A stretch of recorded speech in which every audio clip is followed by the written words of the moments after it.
오늘 함께 나눌 하나님 말씀은 요한계시록 3장 14절부터 22절까지입니다. 라오디게아 교회의 사자에게 편지하라. 아멘이시오. 충성되고 참된 증인이시오. 하나님의 창조의 근본이시니가 이르시되 내가 내 행위를 아노니 내가 차지도 아니하고 뜨겁지도 아니하도다. 네가 차든지 뜨겁든지 하기를 원하노라. 네가 이같이 미지근하여 뜨겁지도 아니하고 차지도 아니하니 내 입에서 너를 토하여 버리리라. 네가 말하기를 나는 부자라 부유하여 부족한 것이 없다 하나 내 곤고한 것과 가련한 것과 가난한 것과 눈먼 것과 벌거벗은 것을 알지 못하는도다. 내가 너를 권하노니 내게서 불로 연단한 금을 사서 부요하게 하고 흰옷을 사서 입어 벌거벗은 수치를 보이지 않게 하고 안약을 사서 눈에 발라 보게 하라. 무릇 내가 사랑하는 자를 책망하여 징계하노니 그러므로 네가 열심을 내라. 회개하라. 볼지어다 내가 문 밖에 서서 두드리노니 누구든지 내 음성을 듣고 문을 열면 내가 그에게로 들어가 그와 더불어 먹고 그는 나와 더불어 먹으리라. 이기는 그에게는 내가 내 보좌에 함께 앉게 하여 주기를 내가 이기고 아버지 보좌에 함께 앉은 것과 같이 하리라.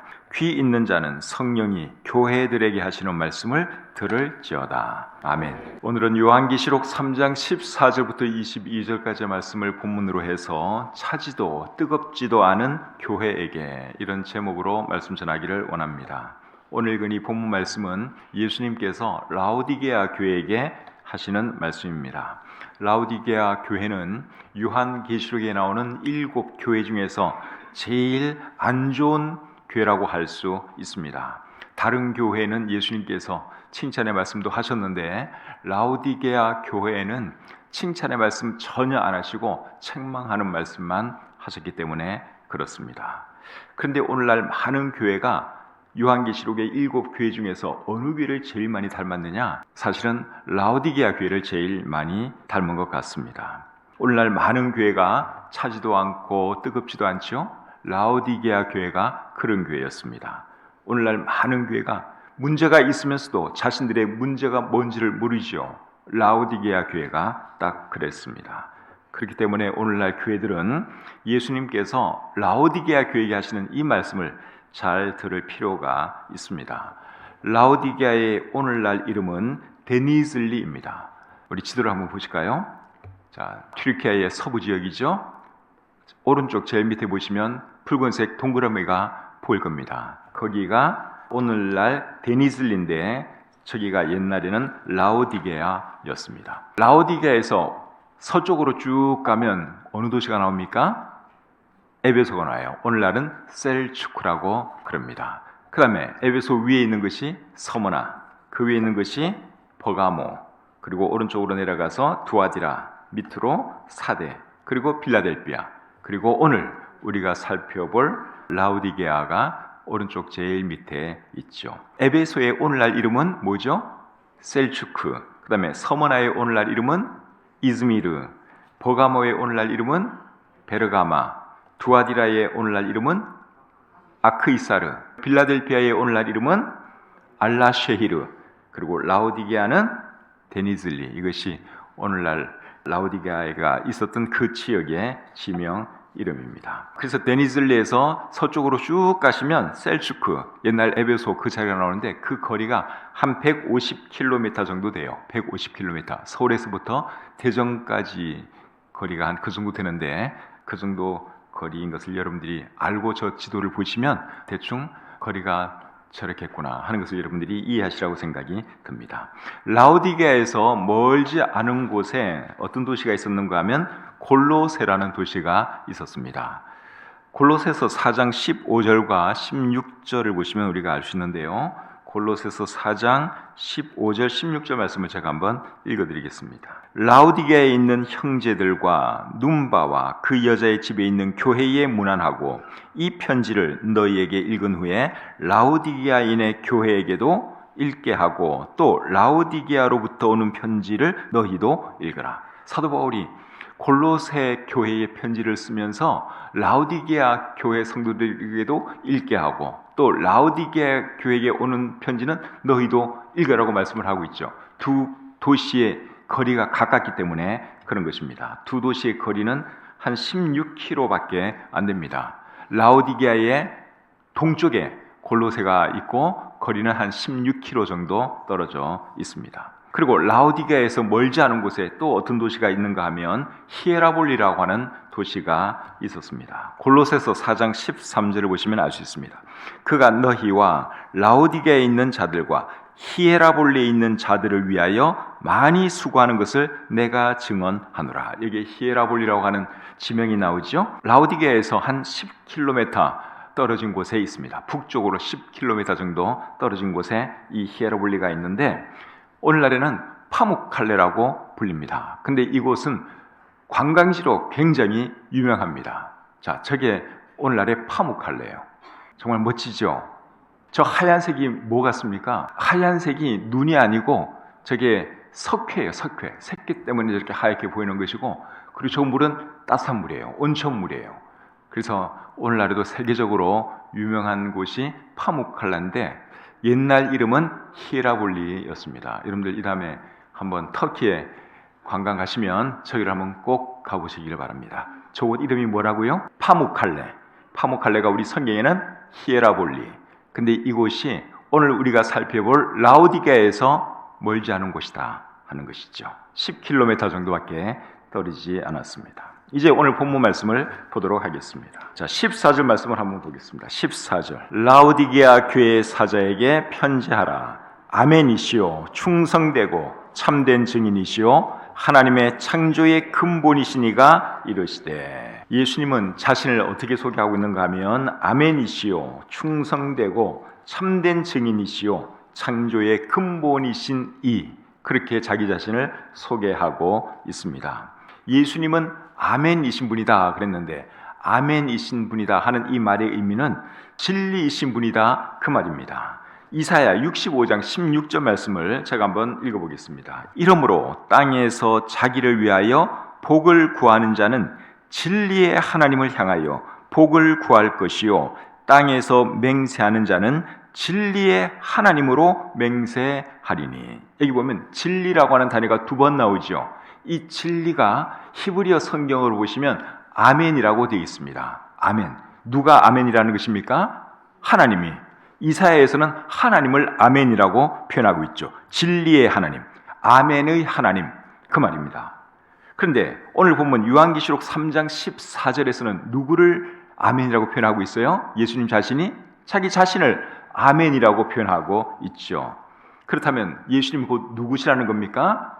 하나님이라는 말이죠. 이사야 65장 16절에서는 하나님을 아멘으로 표현하고 있고, 오늘 본문에서는 예수님이 자기 자신을 아멘이라고 표현하고 있기 때문에 결국 예수님은 하나님인 것을 우리가 알 수 있죠. 또 예수님은 창조의 근본이신이라고 말씀을 하고 있습니다. 이 말은 예수님은 창조주 하나님이라는 말씀입니다. 골로새서 1장 15절부터 17절까지 말씀을 제가 한번 읽어드리겠습니다. 골로새서 1장 15절부터 17절. 그는 보이지 아니하는 하나님의 형상이시요 모든 피조물보다 먼저 나신 이시니 만물이 그에게서 창조되되 하늘과 땅에서 보이는 것들과 보이지 않는 것들과 혹은 왕권들이나 주권들이나 통치자들이나 권세들이나 만물이 다 그로 말미암고 그를 위하여 창조되었고 또한 그가 만물보다 먼저 계시고 만물이 그 안에 함께 섰느니라. 예수님에 대한 말씀인데 예수님을 창조주 하나님으로 설명하고 있습니다. 요한복음 1장 1절 말씀 보겠습니다. 태초에 말씀이 계시니라. 이 말씀이 하나님과 함께 계셨으니 이 말씀은 곧 하나님이시니라. 그 다음에 14절. 말씀이 육신이 되어 우리 가운데 거하시매. 우리 하나님은 말씀이 되시는 분이죠. 말씀으로 존재하는 분이세요. 그런데 그 말씀이 육신이 되어 오신 분이 누구라는 겁니까? 예수님이라는 거예요. 그래서 우리 예수님은 하나님이십니다. 하나님께서 사람의 몸을 입고 이 땅에 오신 분이 예수 그리스도이십니다. 오신 이유는요, 저와 여러분들의 죄값을 대신 지불해 주시기 위해서 하나님께서 친히 사람의 몸을 입고 이 땅에 오신 것이죠. 15절 16절 계속 보겠습니다. 15절 16절 내가 내 행위를 아노니 네가 차지도 아니하고 뜨겁지도 아니하도다. 네가 차든지 뜨겁든지 하기를 원하노라. 네가 이같이 미지근하여 뜨겁지도 아니하고 차지도 아니하니 내 입에서 너를 토하여 버리리라. 예수님께서 라오디게아 교회를 책망하셨는데 뭐라고 말씀을 하시면서 책망하셨어요? 내가 네 행위를 아는데 너는 차지도 않고 뜨겁지도 않다. 네가 차갑든지 뜨겁든지 하기를 원한다. 네가 뜨겁지도 않고 차갑지도 않고 미지근하면 내가 너를 내 입에서 토해낼 것이다. 그렇게 말씀하시면서 예수님께서 책망하셨죠. 오늘날 많은 교회와 그리스도인들에게도 예수님께서 이 말씀을 하실 것 같지 않습니까? 미지근한 교회, 미지근한 성도들을 보면서 예수님께서 오늘날도 사실은 이 말씀을 하고 계십니다. 오늘날 많은 사람이 신앙생활을 정말 미지근하게 합니다. 신앙생활 하는 것도 아니고 안 하는 것도 아니고 정말 미지근하게 신앙생활을 하고 있죠.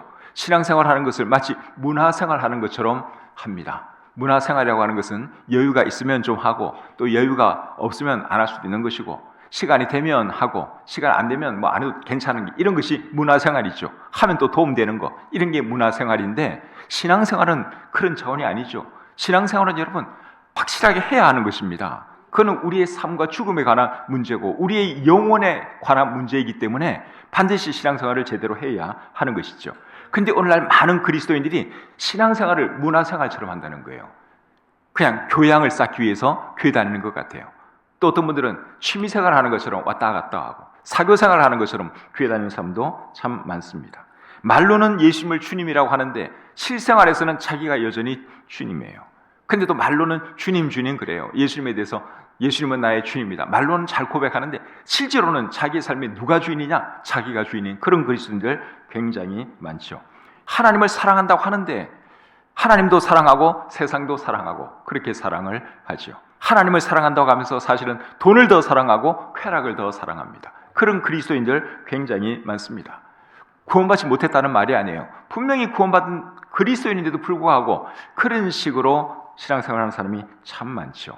그런 그리스도인을 우리 예수님은 차지도 않고 뜨겁지도 않은 그리스도인이다. 그렇게 말씀을 하십니다. 여러분 음료수는 차든지 뜨겁든지 한 것이 좋습니다. 그렇죠? 콜라가 미지근하다고 한번 생각을 해보십시오. 그건 무슨 맛으로 먹겠습니까? 콜라는 확실하게 시원해야지 맛이 있죠. 커피도 마찬가지예요. 커피도 확실하게 뜨겁든지 확실하게 차갑든지 이래야지 맛있는 거지. 닝닝한 커피, 미지근한 커피 그거는 여러분 별로 인기 없습니다. 커피숍에 가면 아이스 아메리카노 아니면 뭐 핫 아메리카노 이렇게 뜨겁거나 찬 거를 팔지 미지근한 아메리카노 이런 건 없습니다. 그렇죠? 왜 그런가 하면 뜨겁거나 찬 것이 맛있기 때문에 그래요. 사람들도 차든지 뜨거운 걸 원하기 때문에 이제 찬 거 아니면 뜨거운 커피를 파는 것이죠. 그래서 우리 그리스도인들은 차든지 뜨겁든지 해야 합니다. 우리 예수님께서 그것을 원하고 계십니다. 잠언 25장 13절 말씀을 한번 보겠습니다. 충성된 사자는 그를 보낸 이에게 마치 추수하는 날에 얼음 냉수 같아서 능히 그 주인의 마음을 시원하게 하느니라. 여러분 더운 날 시원한 그 냉수 얼마나 좋습니까? 그렇죠? 막 더워서 갈증이 날 때 시원한 냉수 누가 한 잔 갖다 주면 정말 감사하죠. 얼마나 시원합니까? 사랑하는 성도님 여러분, 우리가 우리 주님에게 그런 냉수 같은 사람이 되었으면 좋겠습니다. 아이스 커피 마실 때 나는 우리 주님에게 이 아이스 커피 같은 사람인가 한 번쯤 우리 생각하고 아이스 커피도 마시면 좋겠어요. 아시겠죠? 우리는 아이스 커피 맛있다고 잘 마시는데 우리 주님, 나는 과연 우리 주님에게 이런 아이스 커피 같은 사람이겠는가? 닝닝한 그런 커피 같은 사람이 아니겠는가 한번 생각해 볼 필요가 있습니다. 베드로전서 1장 22절 말씀 보겠습니다. 베드로전서 1장 22절입니다. 끝부분에 보시면 마음으로 뜨겁게 서로 사랑하라. 마음으로 어떻게 사랑하라고요? 뜨겁게 서로 사랑하라. 그렇게 말씀을 하고 있죠. 그 다음에 4장 8절입니다. 베드로전서 4장 8절을 보시면 무엇보다도 뜨겁게 서로 사랑할지니 사랑은 허다한 죄를 덮느니라. 형제도 우리가 뜨겁게 사랑해야 하고 또 누구를 뜨겁게 사랑해야 할까요? 우리 주님을 뜨겁게 사랑해야 하는 것이죠. 뜨거운 커피 마실 때는 저는 뜨거운 커피를 정말 좋아합니다. 냉커피도 좋아하는데 제가 하루 중에서 제일 행복한 시간이 아침 식사, 간단한 빵, 떡 이런 거 아침 식사하면서 뜨거운 커피 한 잔 마실 때 제가 제일 행복해요. 하루 24시간 중에서 제일 행복 시간은 커피 마실 때, 아침 커피 정말 맛있습니다. 그래서 우리가 뜨거운 커피 마실 때 뭘 생각하느냐? 나는 우리 주님에게 이렇게 뜨거운 커피 같은 사람인지 여러분 한번 좀 생각하고 우리가 뜨거운 커피도 마셨으면 좋겠습니다. 우리 주님은 뜨겁든지 차갑든지 하기를 원합니다. 오늘날 많은 그리스도인들이 근데 중간이에요. 중간 미지근해요. 뜨뜻미지근해요. 차운 것도 아니고 뜨거운 것도 아니고 정말 맛없는 커피 같은 그런 그리스도인들이 참 많은데 그런 그리스도인 되지 마시고 냉커피 같은 그리스도인이 되든지 핫커피 같은 그리스도인이 되든지 그런 그리스도인이 되시기를 바랍니다. 17절 말씀 보겠습니다. 17절입니다. 내가 말하기를 나는 부자라 부유하여 부족한 것이 없다 하나 내 공고한 것과 가련한 것과 가난한 것과 눈먼 것과 벌거벗은 것을 알지 못하는도다. 라오디게아 교회는 굉장히 풍족했습니다. 라오디게아라는 그 도시가 여러분 굉장히 부자 도시였어요. 오늘날에도 그 유적지를 가보면요 거리가 대단히 넓고 잘 되어 있습니다. 그 유적이 굉장히 많이 발굴되어 있는데 여러분들이 유튜브에 들어가서 뭐 라오디게아 이런 거 한번 찍어보세요. 그러면 그 유적지를 볼 수가 있어요. 그 옛날에 어떻게 그렇게 발전된 도시를 이룩했는지 깜짝 놀랄 정도입니다. 길도 굉장히 넓고 포장도 잘 돼 있고 상하수도 시설도 잘 돼 있고 아주 풍요로운 도시가 라오디게아 교회였어요. 그러니까 그 지역에서 살던 이 라오디게아 성도들은 대부분 다 부자였습니다. 그런데 영적으로는 그들이 정말 빈곤했다 하는 것이죠. 그런데도 자신들이 영적으로 얼마나 비참하고 불쌍한지를 깨닫지를 못했습니다. 오래전에 나온 책 중에 The Frog in the Kettle이라고 하는 책이 있어요. 번역하면 주전자 속의 개구리 그런 책인데 조지 바나라고 하는 분이 쓴 책입니다. 근데 이 책의 부제가 뭔가 하면 21세기 삶에 대한 그리스도인들이 알아야 할 것들, 그것이 그 책의 부제예요. 책 제목은 주전자 속의 개구리고 부제는 21세기 삶에 대한 그리스도인들이 알아야 할 것들. 이게 이제 그 책의 부제인데 제목만 봐도 어떤 내용인지는 대충 감이 오시죠? 여러분 개구리를 살아있는 개구리를 뜨거운 물이 든 주전자에 확 집어넣으면 어떻게 될까요? 당장 튀어나옵니다. 아 뜨거워 그러면서 살기 위해서 당장 뛰어나오죠. 그런데 개구리를 살아있는 개구리를 시원한 물이 든 주전자에 이렇게 살짝 넣으면 개구리가 좋다고 이제 수영을 하고 아주 행복해합니다. 거기다가 이제 온도를 살살 올려주면 결국 어떻게 될까요? 물이 이제 미지근하게 되더니 슬슬 이제 뜨거워지는데 그것도 모르고 그냥 그 속에서 이제 잠이 들면서 익어버리죠. 그게 주전자 속의 개구리의 운명입니다. 오늘날 많은 교회와 그리스도인들의 상태가 그렇다는 겁니다. 그 책의 내용이 그겁니다. 근데 여러분 오늘날 많은 교회가 그런 상태인 것 같지 않습니까? 자신들이 문제가 있는데도 문제가 있는지를 몰라요. 자신들이 영적으로 정말 빈곤한데도 불구하고 빈곤한 줄을 모릅니다. 서서히 교회가 죽어가고 망해가고 있는데도 그걸 모릅니다. 이게 오늘날 많은 교회의 문제죠. 18절 말씀 계속 보겠습니다. 내가 너를 권하노니 내게서 불로 연단한 금을 사서 부요하게 하고 흰옷을 사서 입어 벌거벗은 수치를 보이지 않게 하고 안약을 사서 눈에 발라 보게 하라. 라오디게아 교회의 문제를 해결해 주시기 위해서 예수님께서 세 가지 말씀을 하셨습니다. 첫째는 내게서 불로 연단한 금을 사서 부요하게 하라 그렇게 말씀을 하셨습니다. 여러분 이 말씀의 의미가 뭘까요? 내게서 예수님이죠. 내게서 불로 연단한 금을 사서 부요하게 하라. 이 말씀의 의미는 시련을 통해 금보다 더 귀한 믿음을 가져서 참된 부요가 무엇인지 아는 사람이 되어라 그 말입니다. 베드로전서 1장 6절 7절 말씀 한번 보겠습니다. 베드로전서 1장 6절 7절입니다. 그러므로 너희가 이제 여러 가지 시험으로 말미암아 잠깐 근심하게 되지 않을 수 없으나 오히려 크게 기뻐하는도다. 너희 믿음의 확실함은 불로 연단하여도 없어질 금보다 더 귀하여 예수 그리스도께서 나타나실 때에 칭찬과 영광과 존귀를 얻게 할 것이니라. 여기 보니까 불로 연단하여도 없어질 금보다 더 귀하다, 그런 말을 하고 있는데 뭐가 그렇다는 것입니까? 뭐가 금보다 더 귀하다는 거예요? 너희의 믿음이, 시련 가운데서도 믿음 생활 잘하는 그것이 불로 연단한 금보다도 더 귀하다, 바울이 그렇게 말을 했습니다. 그래서 오늘 이 본문에서 내게서 불로 연단한 금을 사서 부유하게 하라 하는 이 말의 의미는 시련을 통해 금보다 더 귀한 믿음을 가져서 참된 부요가 무엇인지 아는 사람이 되라, 그 뜻입니다. 라오디게아 교회가 뜨겁지도 않고 차갑지도 않은 교회가 된 이유가 뭐겠어요? 영적으로 비참하고 불쌍한 교회가 된 이유가 뭐겠습니까? 그들에게는 시련이 없었어요. 그리고 물질적으로 풍요했습니다. 그게 그들의 결국은 문제가 되고 말았다 하는 것이죠.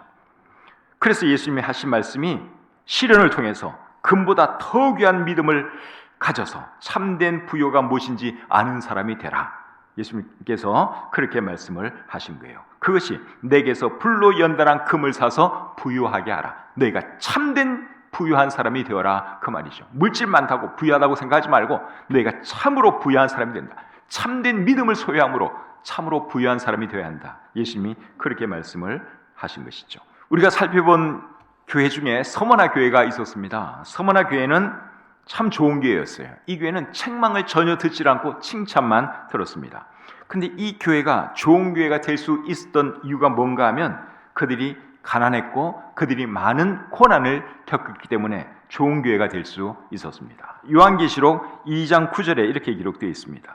내가 내 환난과 궁핍을 알거니와 실상은 내가 부요한 자니라. 서머나 교회에게 하시는 말씀인데 그들은 환난을 많이 겪은 사람들이에요. 그리고 궁핍한 사람들이에요. 그런데 예수님이 뭐라 그랬어요? 너희야말로 진정으로 부유한 사람들이다. 영적으로 너희야말로 참 부유한 사람들이다. 예수님이 그렇게 말씀을 하셨습니다. 이런 것을 생각하면 가난이나 고난이 항상 나쁜 것만은 아닌 것 같아요. 가난과 고난을 통해서 사람은 더 성숙할 수 있고 더 나은 사람이 될 수 있기 때문에 그렇습니다. 어려움을 모르는 사람들, 시련을 모르는 사람은 여러분 버릇도 없고 나중에 시련이 오면 그냥 쓰러질 수밖에 없습니다. 근데 사람이 시련을 겪고 많은 고난을 당하면 그것을 통해서 인내할 줄 아는 사람이 되고 성숙한 사람이 되고 또 겸손한 사람이 돼요. 결과적으로 더 나은 사람이 되는 것이죠. 그래서 여러분, 참된 부요라고 하는 것은 돈 많은 것이 참된 부요가 아니라 금보다 더 귀한 믿음을 가지고 살아가는 사람, 그 사람이 정말 부유한 사람이다 하는 거 꼭 기억하시기를 바랍니다.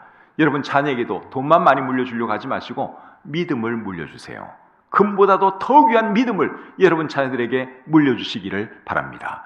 그렇게 해야지 여러분의 자녀도 진정으로 부유한 삶을 살아갈 수 있습니다. 돈만 많이 물려주면 여러분 그 돈 그거 오래 못 갑니다. 노력하지 않고 번 돈, 쉽게 물려받은 돈 그거 절대로 오래 못 갑니다. 그것이 오히려 해가 될 수도 있습니다. 돈 아예 물려주지 말라 그 소리는 아니고, 그러나 돈보다도 뭘 더 물려줄 생각을 해야 되느냐? 믿음, 금보다도 더 귀한 믿음을 물려주어야 합니다.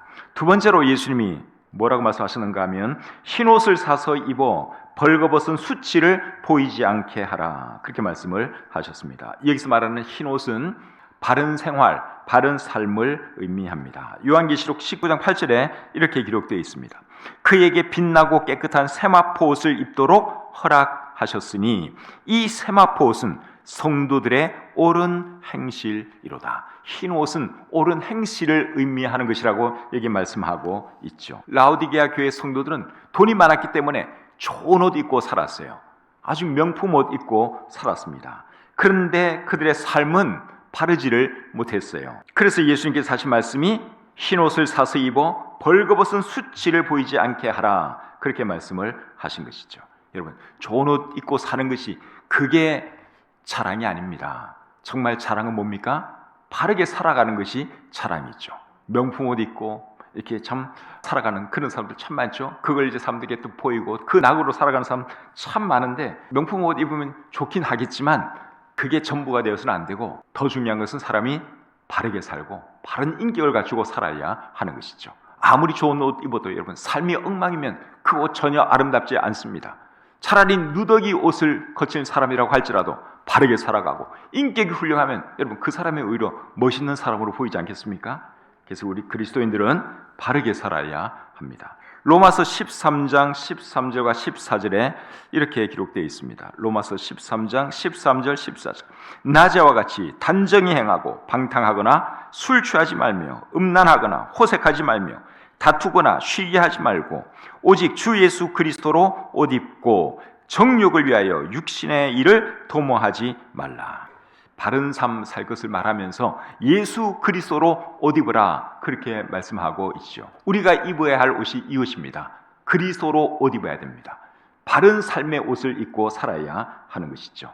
세상 사람들은 멋진 옷, 비싼 옷, 명품 옷 그거 자랑할지 모르지만 그리스도인들은 여러분 그거 자랑하면 안 되고 내가 바르게 살아가는 거, 훌륭한 인격 가지고 살아가는 그것을 자랑할 수 있어야 하는 것이죠. 세 번째로 예수님께서 하신 말씀은 안약을 사서 눈에 발라 보게 하라 하는 말씀이에요. 이 말씀의 의미는 뭡니까? 안약을 사서 눈에 발라 보게 하라. 이 말씀의 의미는 영안을 뜨고 살라, 영안을 밝게 하고 살라 그 말이죠. 영안이 밝지 못하면 사람이 분별력이 없어집니다. 자신의 상태가 어떤지도 보지 못합니다. 그렇기 때문에 우리는 여러분 영안을 밝게 하고 살아야 합니다. 어떻게 하면 그렇게 할 수 있을까요? 어떻게 하면 우리의 영안이 밝아지겠습니까? 다른 거 없어요. 말씀 생활, 기도 생활 잘 하시면 됩니다. 시편 19편 8절 하반절에서 다윗이 이렇게 말을 했습니다. 여호와의 계명은 순결하여 눈을 밝게 하시는도다. 무엇이 눈을 밝게 한다고요? 여호와의 계명, 즉 하나님의 말씀은 순결하여 눈을 밝게 한다. 영안을 밝게 한다. 다윗이 그렇게 말을 했습니다. 또 시편 119편 18절에는 이렇게 기록되어 있습니다. 내 눈을 열어서 주의 율법에서 놀라운 것을 보게 하소서. 내 눈을 열어서 놀라운 것을 보게 해달라고 그렇게 기도했는데 이거는 기도죠. 기도. 그래서 여러분 우리의 영안이 밝아지려면 일단 말씀을 많이 봐야 돼요. 말씀이 우리의 눈을 밝게 해주는 거예요. 영안을 밝게 해주는 거예요. 그리고 영안이 밝은 사람 되게 해달라고 우리가 하나님께 수시로 기도해야 합니다. 시편 13편 3절에서는 다윗이 이런 말을 했습니다. 하반절에 보시면 나의 눈을 밝히소서 두렵건대 내가 사망의 잠을 잘까 하오며 내 눈을 밝히소서 두렵건대 내가 사망의 잠을 잘까 하오며. 여러분 우리가 사망에 잠들지 않도록 영안을 밝게 뜨고 살도록 늘 주님께 기도하고 또 하나님 말씀 읽으면서 묵상하면서 살아가는 저와 여러분들이 되시기를 바랍니다. 19절 말씀 보겠습니다. 19절입니다. 요한계시록 3장 19절 무릇 내가 사랑하는 자를 책망하여 징계하노니 그러므로 내가 열심을 내라 회개하라. 라오디게아 교회는 별로 좋은 교회가 아니죠. 책망만 주로 받고 있어요. 그런데도 예수님은 라오디게아 교회를 내가 사랑하는 자 그렇게 표현하고 있어요. 내가 사랑하는 자. 예수님이 라오디게아 교회 안 사랑할 것 같은데 근데 예수님은 라오디게아를 내가 사랑하는 자 그렇게 부르고 있다고 하는 사실입니다. 예수님의 은혜가 참 감사하지 않습니까? 자랑 하나도 없는 교회예요. 그런데도 예수님은 여전히 이 교회를 사랑하고 계십니다. 라오디게아 교회를 지금 신랄하게 책망하는 이유도 결국은 뭐 때문입니까? 사랑 때문이죠. 사랑하지 않으면 예수님이 이렇게 책망할 이유도 없습니다. 근데 라오디게아를 사랑하니까 예수님이 지금 책망을 하고 계시는 것이죠. 사랑하는 라오디게아 교회에게 뭐라고 책망했어요? 네가 열심을 내라, 회개하라 그렇게 말하면서 책망하셨습니다. 사랑하는 성도님 여러분, 이 말씀은 오늘날 모든 라오디게아 교회들이 들어야 할 말씀입니다. 오늘 이 본문 말씀은 단지 2000년 전에 있었던 그 라오디게아 교회만 하는 말씀이 아니에요. 오늘 본문 22절에 보면 귀 있는 자는 성령이 교회들에게 하시는 말씀을 들을지어다. 모든 교회들이 다 들으라고 예수님께서 지금 이 말씀을 하는 거예요. 근데 오늘날 이 땅에 라오디게아 교회 같은 그런 교회들이 너무나 많다는 거예요. 그럼 모든 교회들 이 말씀을 잘 들어야 합니다. 다른 교회 말할 거 없고 여러분 우리가 잘 들어야 합니다. 내가 잘 들어야 하는 거예요. 우리 한 사람 한 사람이 오늘 이 말씀을 잘 들어야 합니다. 네가 열심을 내라, 회개하라. 예수님이 그렇게 명령하고 있습니다. 지금까지 미지근하게 신앙생활하고 있었다면 여러분 이제부터 좀 더 뜨거워질 수 있기를 바랍니다. 좀 더 열심을 낼 수 있기를 바랍니다. 로마서 12장 11절에 말씀하기를 부지런하여 게으르지 말고 열심을 품고 주를 섬기라, 그렇게 말씀하고 있습니다. 여러분, 우리가 그렇게 신앙생활 할 수 있기를 바랍니다. 뜨거워진 사람 계시면 회개하시고 이제부터 더 뜨겁게 내가 주님을 섬겨야지, 더 열심히 주님을 섬겨야지, 여러분 그런 각오 할 수 있기를 바랍니다. 20절 말씀 보겠습니다. 20절. 볼지어다 내가 문 밖에 서서 두드리노니 누구든지 내 음성을 듣고 문을 열면 내가 그에게로 들어가 그와 더불어 먹고 그는 나와 더불어 먹으리라. 더불어 먹는다는 말은 함께 먹는다, 그 말이에요. 이 말씀은 예수님께서 안 믿는 사람들에게 하시는 말씀으로 종종 잘못 사용되는 말씀입니다. 구령 상담할 때 이 말씀을 많이 사용하는데, 이 말씀은 예수님께서 안 믿는 사람들에게 하신 말씀이 아니라 믿는 사람들에게 하시는 말씀입니다. 구원받은 사람들 중에도 예수님을 마음 문 밖에 세워놓고 있는 사람들이 참 많죠. 예수님이 주인이 되어야 되는데 여전히 자기가 주인이에요. 예수님은 문 밖에 서 계세요. 그런 사람들에게 예수님께서 지금 이 말씀을 하고 있습니다.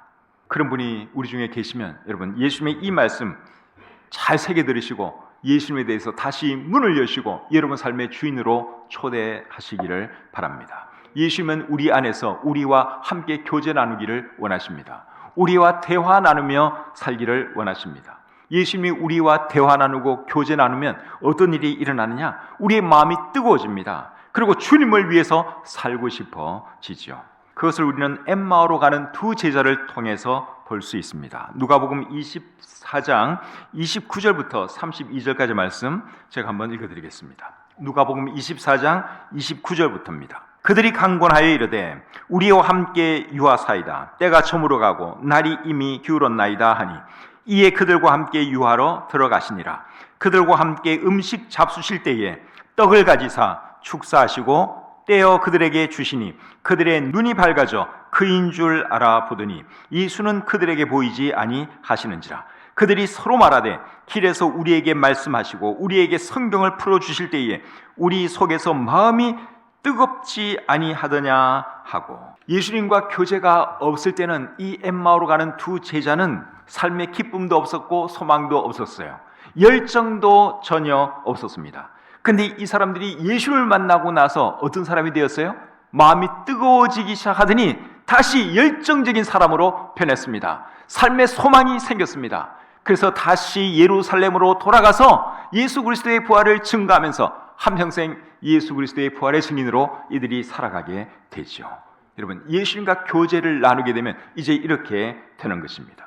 여러분의 마음이 다시 뜨거워지고 삶의 기쁨과 소망이 넘치기를 원하고 삶이 열정적으로 되기를 원하신다면 여러분, 예수 그리스도를 여러분의 마음의 주님으로 다시 모셔드릴 수 있기를 바랍니다. 구원 안 받았다는 말이 아니라 구원받은 사람이라도 할지라도 지금까지 여전히 예수님은 여러분의 문 밖에 계셨다면 이제부터는 여러분 마음 중심 모시고 예수님과 늘 대화하면서 교제 나누면서 살아가시기를 바랍니다. 그렇게 살 때 여러분, 우리가 뜨거운 삶 살 수 있어요. 열정적인 삶 살 수 있고 주님을 위해서 위대한 일도 할 수 있습니다. 이제 마지막으로 21절입니다. 이기는 그에게는 내가 내 보좌에 함께 앉게 하여 주기를 내가 이기고 아버지 보좌에 함께 앉은 것과 같이 하리라. 여기서 말하는 이기는 자는 누굽니까? 요한계시록에 이기는 자는 다 구원받은 그리스도인을 의미하는 거예요. 우리는 예수 그리스도 안에서 이긴 자들이죠. 세상을 이긴 자들이고 사탄을 이긴 자들이죠. 그래서 요한계시록에서는 구원받은 사람을 이기는 자, 그렇게 표현을 많이 하고 있습니다. 그런데 이긴 자, 즉 구원받은 그리스도인에게 어떤 복을 주신다 그랬습니까? 예수님의 보좌에 함께 앉는 복을 주시겠다고 말씀하고 있습니다. 여러분, 이건 대단한 영광 아닙니까? 예수 그리스도의 보좌에 우리를 앉혀주겠다는 것입니다. 대단히 영광스러운 일이죠. 주님과 함께 영광의 보좌에 앉을 그날을 바라보면서 우리가 정말 뜨겁게 주님 사랑하고 뜨겁게 주님을 섬기면서 살아가기를 우리 주님의 이름으로 축복합니다.